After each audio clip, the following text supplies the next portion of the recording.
In 1943, a group of mathematicians looked at battle-damaged bombers coming home from missions over Germany, and they were asked one simple question: where should we add the armor? The obvious answer turned out to be almost exactly backwards. And the man who caught the mistake wasn't a general or a pilot. He was a refugee statistician with a notebook full of equations. What he figured out didn't just save bomber crews, it exposed a way of thinking that we still get wrong today, all the time, usually without noticing. Picture American bomber crews partway through World War II.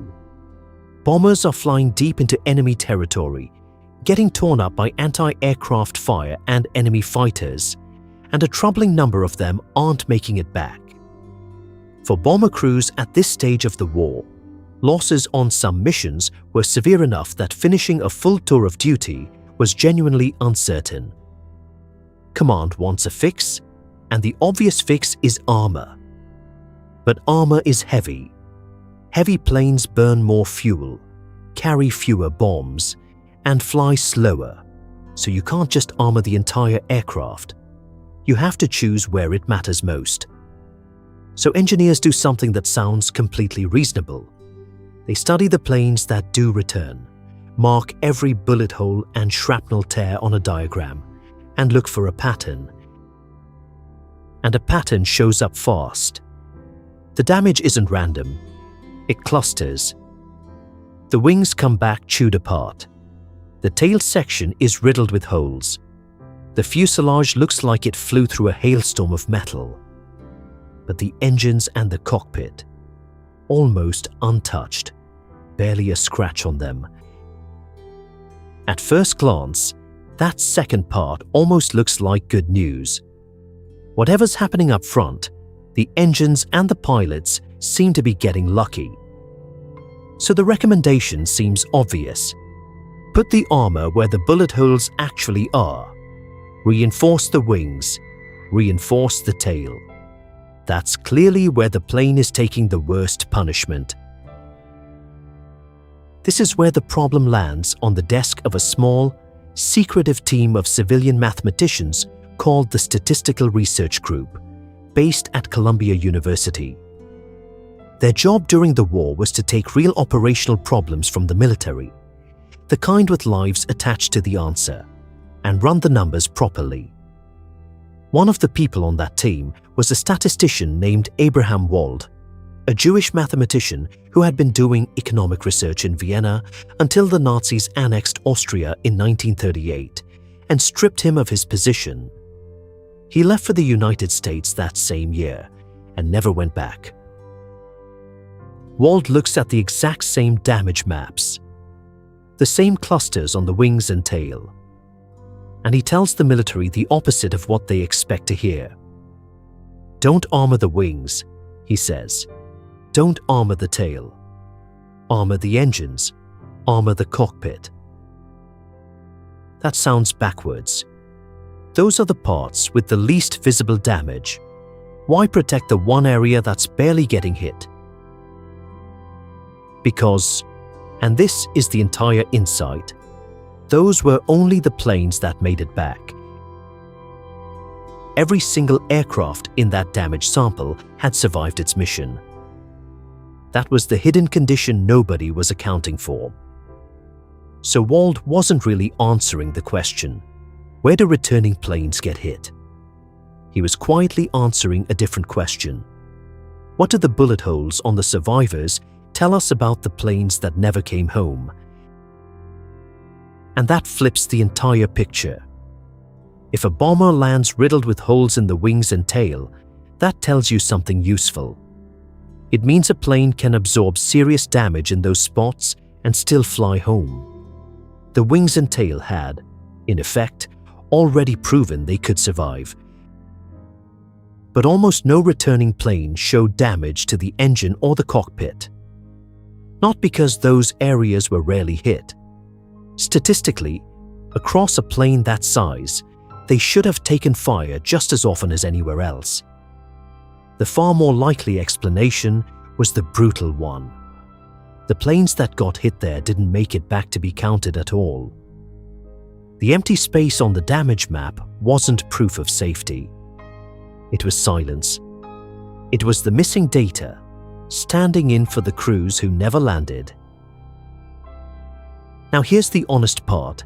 Because this story has been retold so many times, it's picked up some polish along the way.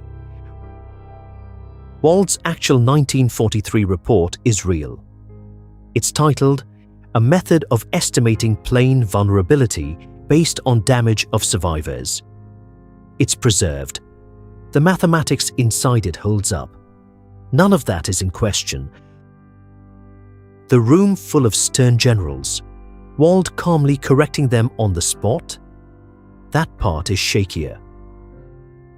There's very little documentation that the scene ever played out that way.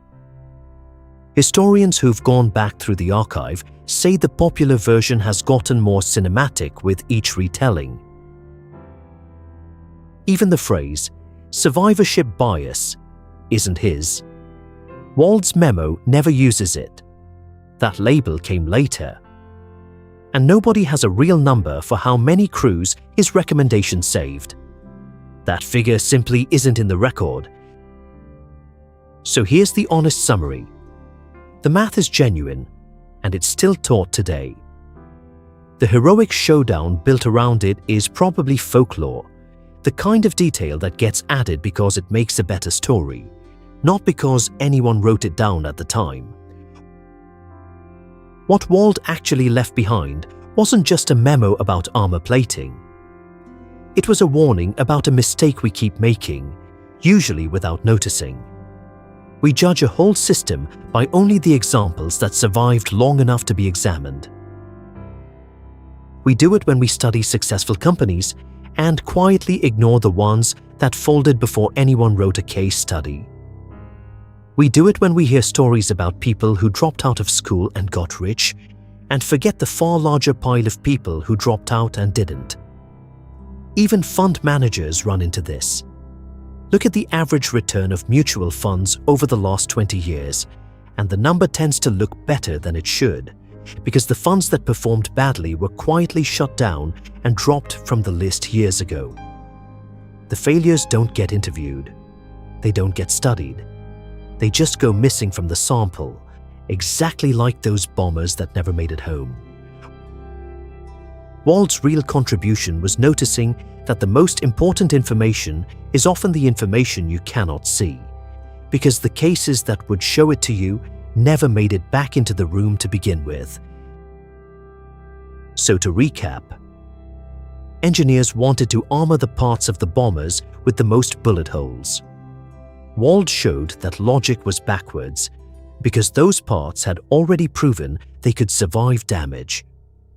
The real danger was hiding in the spots with no holes at all. Since the planes hit, they never made it home to be counted. So next time someone hands you a stack of winners, successful founders, hit songs, viral posts, borrow the move Wald actually made. Don't ask what the survivors have in common.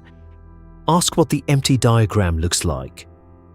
Somewhere, there's a version of that chart with nothing marked on it at all.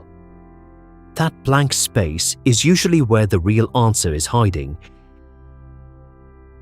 Thank you for watching all the way to the end. It genuinely means a lot. If this video gave you something to think about, do one small thing.